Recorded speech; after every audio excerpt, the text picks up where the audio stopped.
श्री गणेशाय नमः। श्री जानकी वल्लभो विजयते।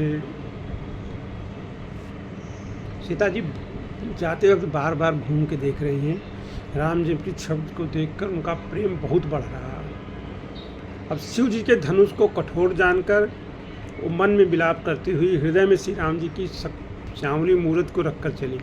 एक तरफ तो शिव जी की धन की कठोरता का उनको स्मरण आने से चिंता होती है कि ये सुकुमार रघुनाथ जी उसको कैसे तोड़ेंगे। पिता के प्रण की स्मृति से उनके मन में पहले से क्षोभ है कि पिताजी ने ऐसा प्रण करके जो है बैठ गए हैं, इसलिए उनके मन में ही विलाप करने लगी। प्रेम बस ऐश्वर्य की विस्मृति हो जाने से ही ऐसा हुआ। मतलब श्री रामचंद्र जी के ऐश्वर्य की विस्मृति हो जाने से कि श्री रामचंद्र जी कुछ भी कर सकते हैं, तो ऐसा प्रेम के कारण वो विस्मृति हो गई, इसलिए ऐसा हो रहा है कि वो मन ही मन विलाप कर रही हैं। फिर जब भगवान के बल का उनको स्मरण हो जाता है तो वो प्रसन्न हो जाती हैं और भगवान की छवि को हृदय में धारण करके वो चली जाती हैं।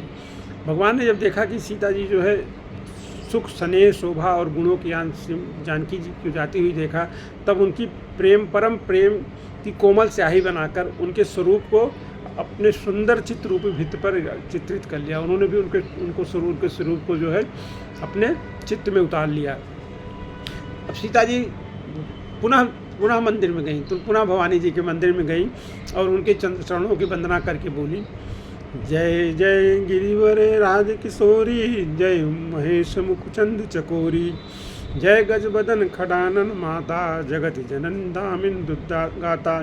हे श्रेष्ठ पर्वतों के राजा हिमाचल की पुत्री पार्वती जी, आपकी जय हो, आपकी जय हो।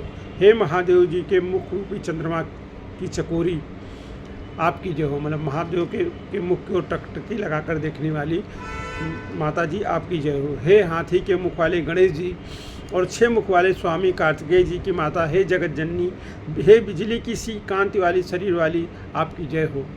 नहीं तो आदि मध्य अवसाना, अमित प्रभाव वेद नहीं जाना, भव भव विभव पराभव कारण, विश्व विमोहन सुबस विहारन। आपका ना आदि है, ना अंत है, ना अंत है।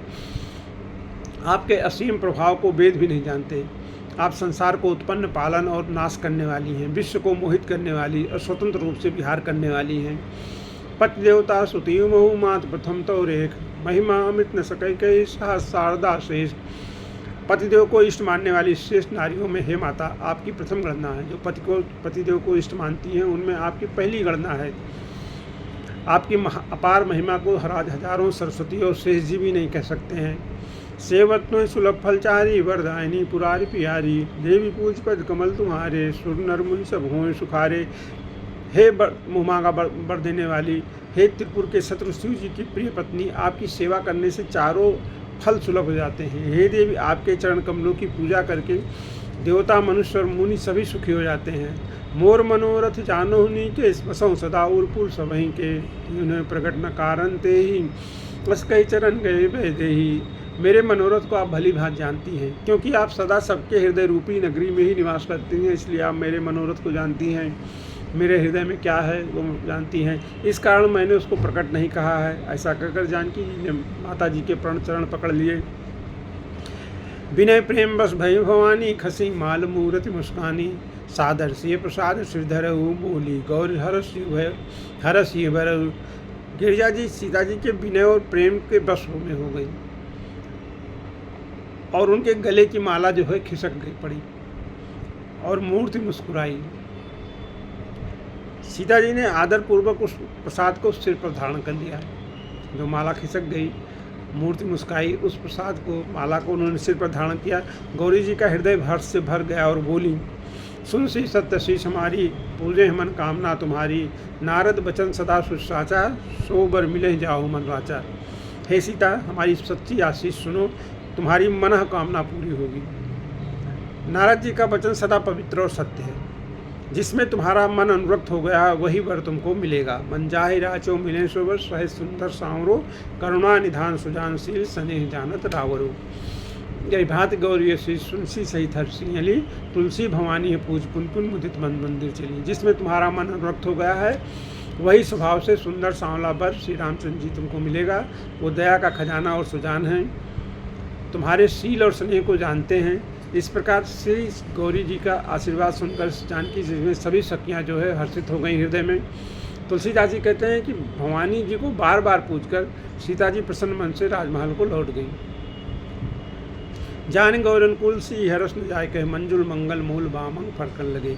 गौरी जी को अनुकूल जानकर सीता जी के हृदय में जो हर्ष हुआ वो कहा नहीं जा सकता है।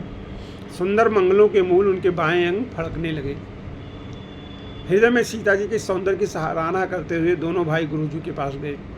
श्री रामचंद्र जी ने विश्वामित्र जी से सब कुछ कह दिया। श्री रामचंद्र जी ने गुरु से कुछ छुपाया नहीं, कोई दुराव नहीं रखा, जो जो हुआ था, और अपने मन की बात भी कह दी कि मेरा मन ऐसा, क्योंकि उनका सरल स्वभाव है, छल तो उन्हें छूता भी नहीं है। फूल पाकर मुनि ने पूजा की, फिर दोनों भाइयों को आशीर्वाद दिया कि तुम्हारे मनोरथ पूर्ण हो।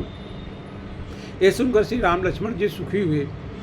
श्रेष्ठ विज्ञानी मुनि स्वामी जी भोजन करके कुछ प्राचीन कथाएं कहने लगे। इतने में दिन बीत गया और गुरु जी की आज्ञा पाकर दोनों भाई जो संध्या करने लगे। पूर्व दिशा में सुंदर चंद्रमा उदय हुआ।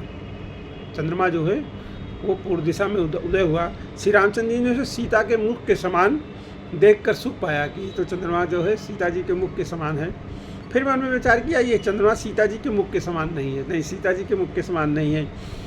खारे समुद्र में तो इसका जन्म हुआ, विष इसका भाई है, क्योंकि विष भी समुद्र से उत्पन्न हुआ और ये भी समुद्र से उत्पन्न हुआ है।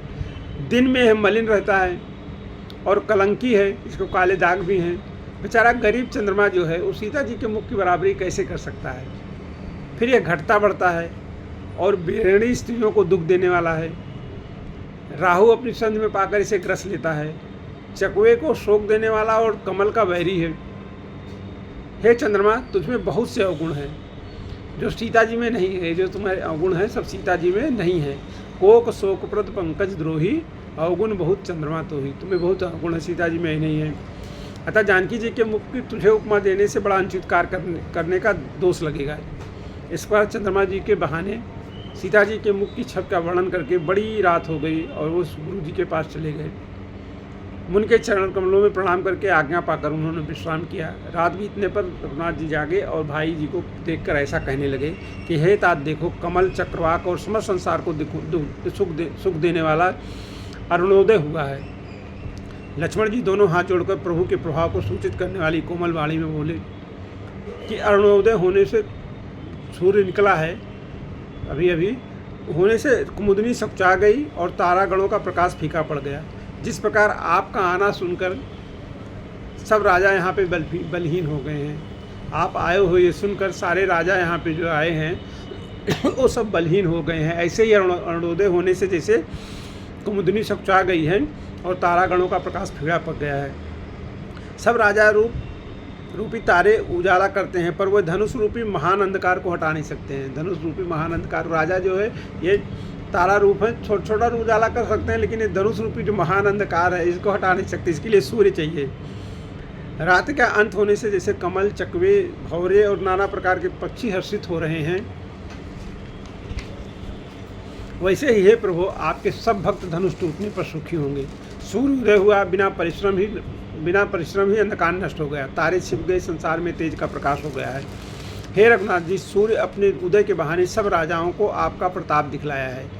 आपकी भुजाओं के बल की महिमा को उद्घाटित करने के लिए ही धनुष तोड़ने की यह पद्धति प्रकट हुई है कि ये धनुष तोड़ने की जो प्रसंग हो रहा है, ये सब राजाओं को, पूरे विश्व को आपके भुजाओं के बल की महिमा दिखाने के लिए ही प्रकट हो रहा है।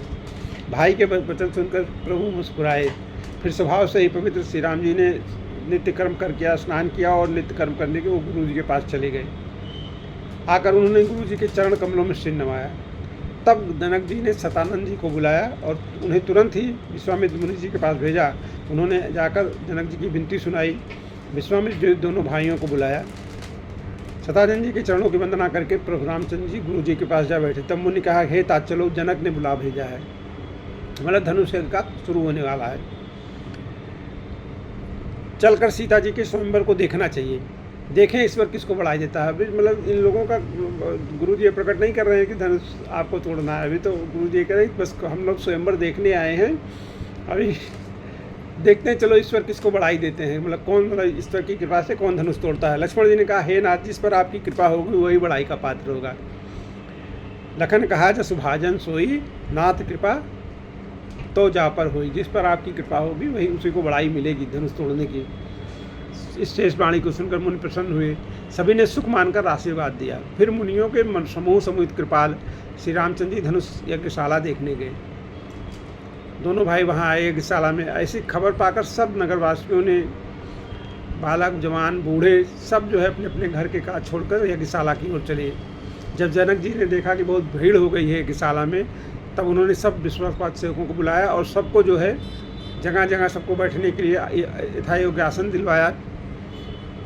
सबको जो है उन सेवकों ने कोमल और नम्र वचन कह के सबको जहाँ जहाँ जिसकी यथास्थान सबको बैठाल दिया। उसी समय राजकुमार राम और लक्ष्मण वहाँ आए। मानो साक्षात मनोहरता की मतलब शरीरों पर छा रही, उनकी ऐसी मतलब ऐसे है कि बिल्कुल मनोहर रूप है उनका। सुंदर सांवला और गोरा उनका शरीर है। वह गुणों के समुद्र, चतुर और उत्तम वीर हैं। वह राजाओं के समाज में ऐसे सुशोभित हो रहे हैं जैसे तारागणों के बीच दो पूर्ण चंद्रमा उदय हो गए हों। दो पूर्ण चंद्रमा जो है जैसे तारागणों के बीच में हो गए हैं, वैसे वो राजाओं के समाज में सुशोभित हो रहे हैं। प्रभु की मूर्ति उन्होंने वैसी ही देखी जैसी जिसकी भावना थी। जिनके रही भावना जैसी, प्रभु मूरत देखी तिन तैसी। जो राजा लोग थे उन रामचंद्र जी के रूप को ऐसा देख रहे हैं कि मानो वीर रस स्वयं शरीर धारण करके खड़ा है। कुटिल राजा प्रभु को देखकर ऐसा डर गए कि मानो बड़ी भयानक मूर्ति हो। छल से जो राक्षस वहाँ राजाओं के बीच में बैठे थे, राक्षस लोग जो छल करके राजा का भेष बना कर बैठे थे, उन्होंने प्रभु को प्रत्यक्ष काल के रुसमान देखा कि काल ही आ गए हैं। नगर निवासियों ने दोनों भाइयों को मनुष्यों के भूषण रूप और नेत्रों को सुख देने वाला देखा। स्त्रियां हर्षित होकर अपनी अपनी रुचि के अनुसार उन्हें देख रही हैं। मानो श्रृंगार रसी परम अनुपम मूर्ति धारण किए सुहित हो रहा है। स्त्रियों के लिए वो संस्कार मतलब श्रृंगार रस के मूर्तिमान हो रहे हैं और वीर राजाओं के लिए वो वीर रस के मूर्तिमान दिखाई दे रहे हैं। विद्वानों को प्रकाट विराट रूप में दिखाई दिए, जिसके बहुत से मुंह, हाथ, पैर, नेत्र, सिर है। मतलब जो विद्वान लोग थे, ज्ञानी लोग थे, उनको भगवान ने अपना विराट रूप दिखा दिया। और जनक जी के जो सजाती प्रभु को ऐसे देख रहे हैं कि जैसे कोई हमारे सगे संबंधी आ गए हैं। जनक जाति और लोग कहीं कैसे सजन सगे प्रिय लागहीं जैसे। जनक समेत रानियां उन्हें अपने बच्चे के समान देख रही हैं और उनकी प्रीत का वर्णन नहीं किया जा सकता। जनक जी और उनकी रानियों के मन में राम लक्ष्मण जी के लिए ऐसी प्रीत उमड़ रही है। योगियों के लिए वो शांत, शुद्ध, सम और स्वतः प्रकाश परम तत्व के रूप में देखे। योगियों को वो परम तत्व के रूप में दिखाई दे रहे हैं। हरिभक्तों ने दोनों भाइयों को सुख देने के लिए इष्ट देव के समान देखा। हरिभक्तों ने उनको अपने इष्ट देव के समान देखा। सीता जी जिस भाव से श्री रामचंद्र जी को देख रही हैं, वो स्नेह और सुख में तो कहने में ही नहीं आता है। उसको हृदय में अनुभव कर रही हैं, पर वह भी उसे कह नहीं सकती हैं। फिर कोई कब उसे किस प्रकार कर सकता है। इस प्रकार जिसका जैसा भाव था, उसने कौशलाधीश श्री रामचंद्र जी को वैसा ही देखा। यही विधि रहा जाहे जस भाऊ, तेहि तस देखे कौशल राऊ। सुंदर सांवले और गोरे शरीर वाले तथा विश्व भर के नेत्रों को चुराने वाले कौशलाधीश के कुमार राज समाज में इस प्रकार सुशोभित हो रहे हैं। दोनों मूर्तियां स्वभाव से ही मन को हरने वाली हैं। करोड़ों कामदेवों की उपमा भी उनके लिए तुच्छ है। उनके सुंदर मुख शरद के चंद्रमा की भी निंदा करने वाले हैं। मतलब शरद के चंद्रमा भी उनके सुंदर मुखों की बराबरी नहीं कर सकता है। और कमल के समान नेत्र मन को बहुत भाते हैं। सुंदर चितवन कामदेव के भी मन को हरने वाली वो हृदय को बहुत ही प्यारी लगती है। उनको जो चितवन है, पर उसका वर्णन नहीं किया जा सकता है। सुंदर गाल हैं, कानों में चंचल कुंडल हैं, कानों में कुंडल पहने हैं। ठोड़ी और अधर सुंदर हैं, कोमल वाणी है। हंसी चंद्रमा की किरणों का तिरस्कार करने वाली है। जब वो हंसते हैं तो ऐसा लगता है कि चंद्रमा की किरणें जो है जिस तरह बिखरती हैं तो सुंदर लगता है, उससे भी ज़्यादा उनकी हंसी जो है। भौहें टेढ़ी हैं और नासिका मनोहर है। चौड़े ललाट पर तिलक झलक रहे हैं। बालों को देखकर भंवरों की पंक्तियां भी लजा जाती हैं। बाल उनके घुंघराले हैं। पीली चौकोनी टोपियां सिरों पर सुशोभित हैं, जिनके बीच बीच में फूलों की कलियां बनाई हुई हैं। शंख के समान सुंदर गले में मनोहर 3 रेखाएं हैं, जो मानो तीनों लोकों की सुंदरता की सीमा को बता रही हैं। हृदयों पर गजमुक्ता के सुंदर कंठे और तुलसी की मालाएं सुशोभित हैं। भगवान तुलसी की मालाएं पहने हुए हैं। उनके कंधे बैलों के कंधों की तरह ऊंचे हैं, ऊंचे और पुष्ट हैं कंधे जो है। और खड़े होने की शान सिंह की सी है।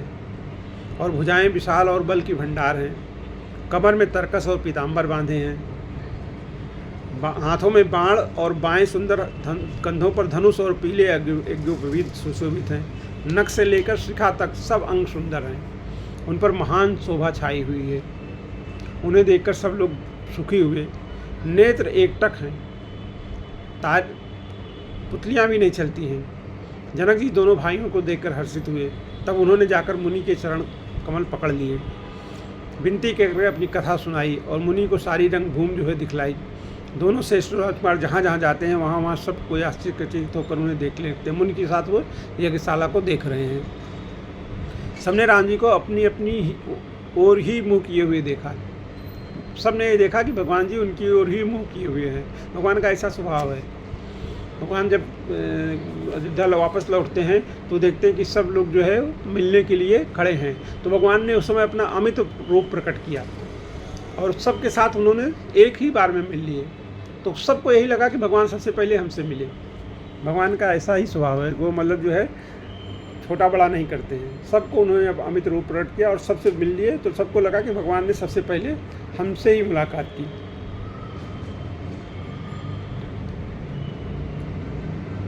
तो ऐसे ही वो सबकी ओर देख रहे हैं।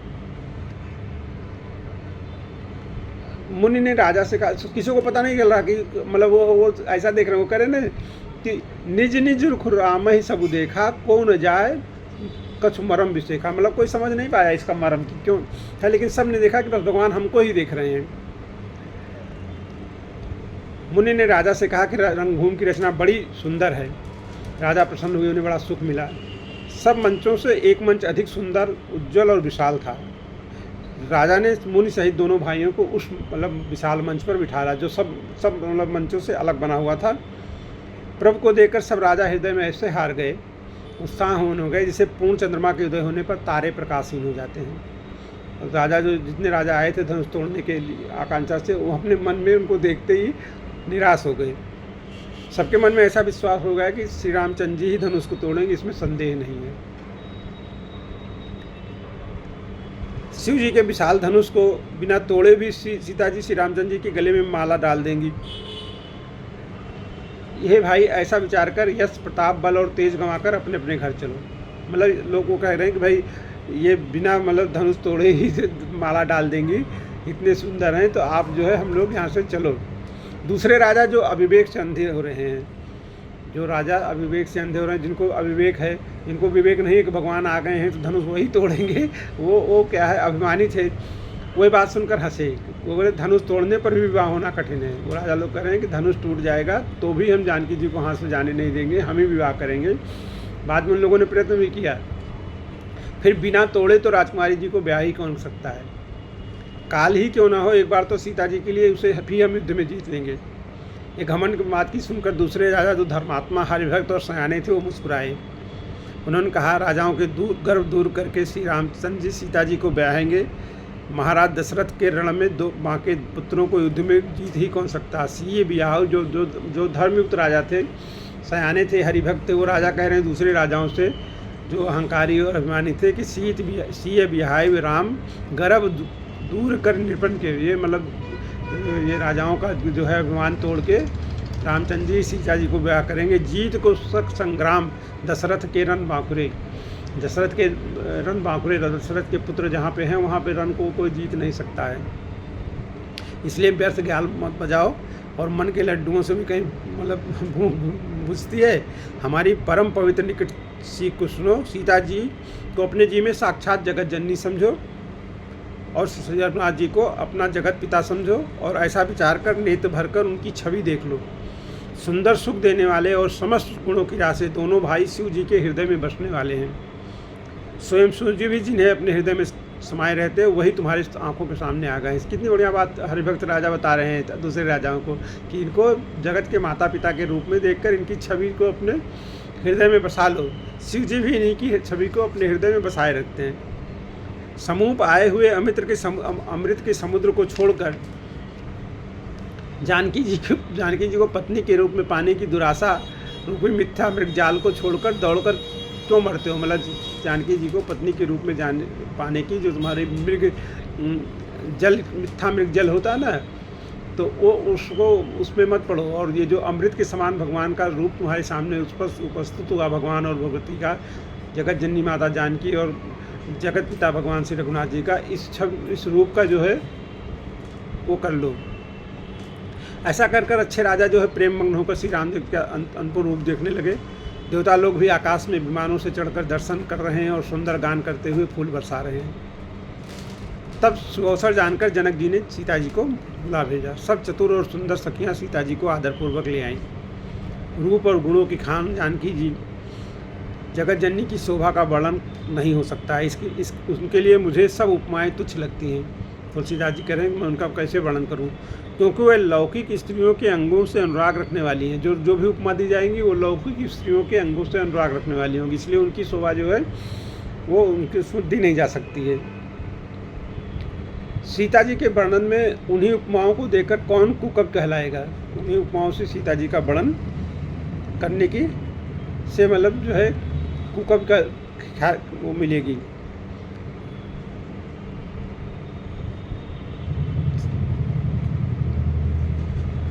यदि किसी स्त्री के साथ सीता जी की तुलना की भी जाए तो जगत में ऐसी सुंदर स्त्री है कहाँ।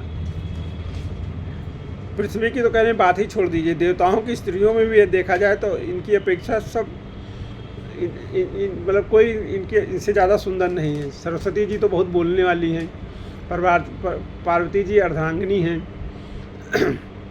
मतलब नारीश्वर में आधा जो है, अर्धनारीश्वर में आधा अंग पार्वती जी का है, आधा जो है शिव जी का है।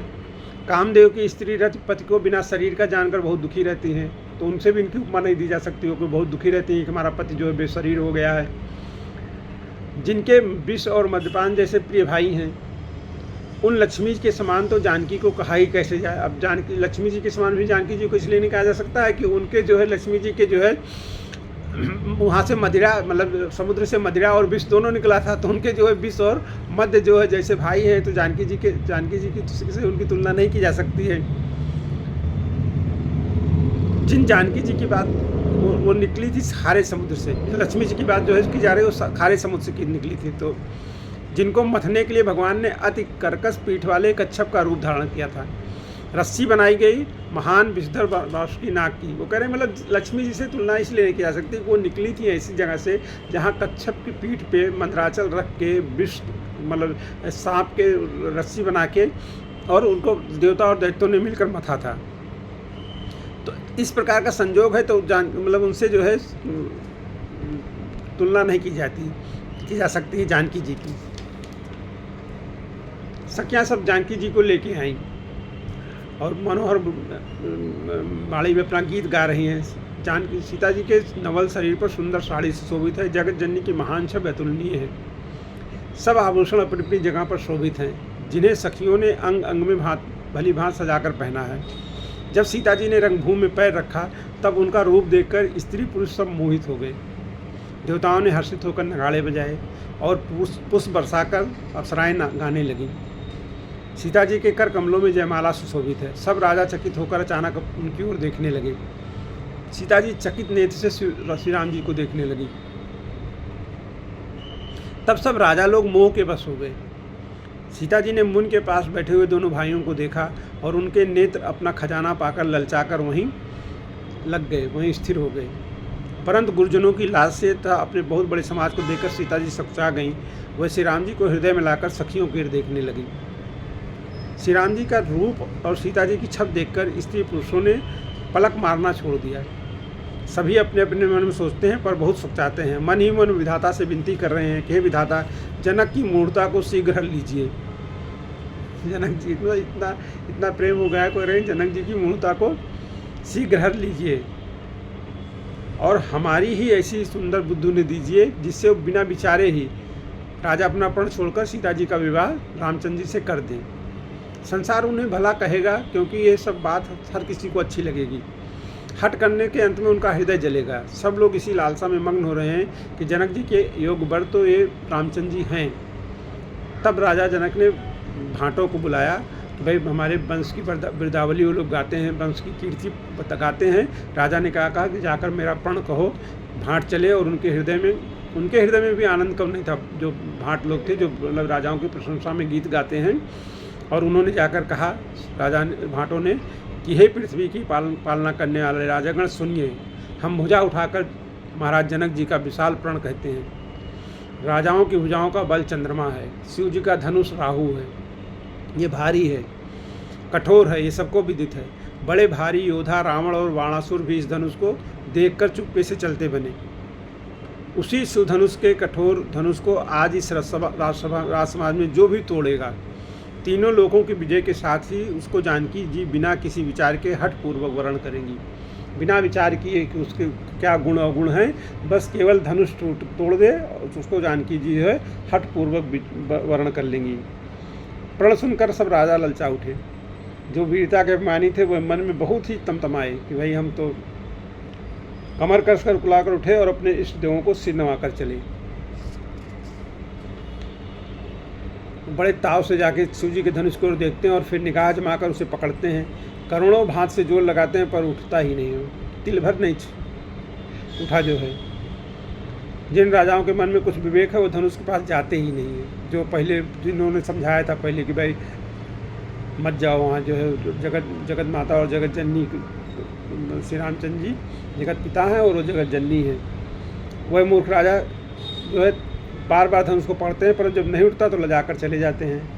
मानो वीरों की भुजाओं का बल पाकर वो धनुष और अधिक भारी हो जा रहा है। वीर उसको छूते हैं तो और भारी हो जा रहा है। तब 10,000 राजा एक ही बार धनुष को उठाने उठे, 10,000, तो भी वो उनके टाले नहीं टला। शिव जी का वो धनुष कैसे नहीं दिखता था, जैसे कामी पुरुषों के मन से सती स्त्रियों का मन जो है चलायमान नहीं होता। कामी पुरुषों के वचन से सती स्त्रियों का मन नहीं दिखता है, वैसे ही वो धनुष जो है डिगा नहीं। डगय न शंभु सरासन कैसे, कामी वचन सती मन जैसे। सब राजा जो है उपहास के ओघ हो गए, जैसे बैराग के बिना सन्यासी उपहास के ओघ हो जाता है। कीर्ति विजय बड़ी वीरता, इन सबको वह धनुष के हाथों बरबस हार कर चले गए। सब कुछ अपनी कीर्ति विजय वीरता सब हार गए अभी तक जो प्राप्त किए थे, क्योंकि वो धनुष उठा भी नहीं पाए। उठाने की बात छोड़ दिए, तिल भर भूमि सके सड़ाई, मतलब थोड़ा मतलब तिल भर भूमि जो है इधर उधर नहीं कर पाए। अब जो है अब जनक जी बहुत अकुला गए भाई, अब तो जो है, और वो क्रोध उनको आ गया। वो कह रहे हैं कि मैंने जो प्रण ठाना था उसे सुनकर दीप के अनेकों राजा आए, देवता और दैत्य भी मनुष्य का शरीर धर कर आए, और भी बहुत से रणधीर वीर आए। परंतु धनुष तोड़कर मनोहर कन्या बड़ी विजय और सुंदर कीर्ति को पाने वाला मानो ब्रह्मा ने किसी को रचा ही नहीं है। कहिए ये लाभ किसको नहीं अच्छा लगता, परंतु किसी ने शंकर जी का धनुष नहीं चढ़ाया। अरे भाई, चढ़ाना तो दूर, कोई तिल भर भूमि भी न छुड़ा सका। रहा चढ़ाऊ तोरब भाई, तिल भर भूमि न चके चढ़ाई। सीता जी ने उस धनुष को जो है बाएं हाथ से उठा लिया था। पोछा लगाने गई थी, माता जी ने कहा कि आज पोछा लगा दो, तो उन्होंने धनुष को बाएं हाथ से उठा के उन्होंने देखा कि धनुष के नीचे बहुत गंदा हो गया है। धनुष कोई उठा तो पाता नहीं था, लोग ऐसे पोछा लगा देते थे पूजा के लिए। रोज़ भगवान जनक जी धनुष की पूजा करते थे, शिव जी की पिनाक की। तो वो उन्होंने क्या किया कि हाथ से बाएं हाथ से उठा लिया और उसको जो है वहाँ पे पोछा मार दिया। तो जब पूछा गया कि मतलब कैसे यहाँ पे जो गंदगी हटा गई, तो बताया कि मैंने ऐसा किया। अब कोई वीरता का अभिमानी नाराज़ ना हो, करें जो आप लोग वीरता का अभिमान करते हैं, कोई नाराज़ ना हो। मैंने जान लिया कि पृथ्वी वीरों से खाली हो गई है। अब आशा छोड़कर अपने अपने घर जाओ। ब्रह्मा जी ने सीता जी का विवाह लिखा ही नहीं है। यदि प्रण छोड़ देता हूँ तो पुण्य जाता है, इसलिए क्या करूँ, कन्या कुंवारी ही रह जाएगी। यदि मैं जानता कि पृथ्वी वीरों से शून्य है तो प्रण करके उपहास पात्र न बनता। ये सब राजा जनक जी कह रहे हैं, और लक्ष्मण जी मन ही मन मतलब एकदम, और जनक की वचन सुनकर सब स्त्री पुरुष जानकी जी की ओर देख के दुखी हो रहे हैं। परंतु लक्ष्मण जी तमतमा उठे, उनकी बाहें टेढ़ी हो गई, ओंठ फड़कने लगे और क्रोध नेत्र कोट से लाल हो गए। वो चूँकि श्री रघुनाथ जी के डर से कुछ कह नहीं सकते थे, पर जनक जी के वचन उन्हें सहे नहीं गए। उन्होंने कहा, श्री राम जी के चरणों में सिर नवाकर वो खड़े हो गए और बोले कि रघुवंशियों में कोई भी जहाँ होता है उस समाज में ऐसे वचन कोई नहीं कहता कि पृथ्वी वीरों से खाली हो गई है। रघुवंशियों में कोई भी जहाँ हो वहाँ कोई ऐसा वचन कहता नहीं है। और यहाँ तो साक्षात रघुकुल शिरोमणि श्री रामचंद्र जी उपस्थित हैं और राजा जनक ने ऐसी अनुचित वाणी कही। धनुष कोई राजा नहीं उठा पाया, लेकिन वो जनक जी ने जब ये कह दिया कि पृथ्वी वीरों से खाली हो गई है, ये लक्ष्मण जी को नहीं जचा। उन्होंने कहा कि जहाँ रघुवंशियों का कोई भी उपस्थित है वहाँ भी कोई ऐसा नहीं कहता कि पृथ्वी वीरों से खाली हो गई। यहाँ तो साक्षात रघुकुल शिरोमणि श्री भगवान जी उपस्थित हैं। और यहाँ जनक ने ऐसी अनुचित वाणी कही, रघुवंश मन महु जहाँ का होई तेई समाज अस काहे न कोई, कही जनक जस अनुचित वाणी विद्यमान रघुकुल मन जानी। भगवान यहाँ बैठे हुए हैं, रघुकुल शिरोमणि श्री रामचंद्र जी, और ये कह रहे हैं कि जो है जनक जी कह रहे हैं कि पृथ्वी वीरों से खाली हो गई है। और कह रहे हैं अब वो कह रहे हैं कि हे सूर्य कुलरूपी कमल के सूर्य, भगवान को संबोधित करके कह रहे हैं भगवान को कि हे सूर्य कुलरूपी कमल के सूर्य सुनिए, मैं स्वभाव से ही कहता हूँ। मतलब ये स्वभाव है, कुछ अभिमान नहीं है, स्वभाव अपना बता रहे हैं कि यदि अगर आपकी आज्ञा हो तो मैं इस ब्रह्मांड को गेंद की तरह उठा लूँ, इस ब्रह्मांड को गेंद की तरह उठा लूँ और उसे कच्चे घड़े की तरह फोड़ डालूँ। मैं सुमेर पर्वत को मूली की तरह तोड़ सकता हूँ। हे भगवान, आपके प्रताप की महिमा से बेचारा पुराना धनुष तो क्या चीज़ है, आप कहो तो ब्रह्मांड को उठा लूँ, कच्चे घड़े की तरह फोड़ डालूँ और आपके प्रताप से मैं सुमेर पर्वत को मूली की तरह तोड़ सकता हूँ। ऐसा जानकर हे नाथ आज्ञा हो तो कुछ खेल करूं, कुछ कौतुक करूं। मतलब धनुष यज्ञ में नहीं, मतलब वो भाग लेने की बात कर रहे हैं, क्योंकि वो तो श्री रामचंद्र जी के लिए सुरक्षित जगह है। कह रहे कुछ कौतुक करूं, तो खेल दिखाऊं कुछ। और उसे देखिए आप, धनुष की कमल की डंडी की दशा का उसे लेकर 100 योजन तक दौड़ूं और चला जाऊं। हे नाथ, आपके बल के प्रताप से धनुष को कुकुर मुत्ते की तरह तोड़ दूं। यदि ऐसा ना करूं तो प्रभु के चरणों की शपथ है कि फिर मैं धनुष और तरकस को कभी हाथ में भी नहीं लूँगा। मतलब देखिए लक्ष्मण जी ने कितनी सावधानी बरती कि नाथ जान अस आयस होई कौतुक करो बिलोक सोई, कि मतलब धनुष यज्ञ में भाग लेने की बात करना भी उनके लिए जो है पाप है। कर आज्ञा हो तो कौतुक करूं कि इस धनुष को कूरमत्ते की तरह जो उखाड़ के और जो है तोड़ डालूं। आपके चरणों की समझ है कि अगर मैं ऐसा नहीं करूं तो फिर कभी तो धनुष तरकुश जो है हाथ में ही नहीं उठाऊंगा। अब आगे की कथा कल करेंगे।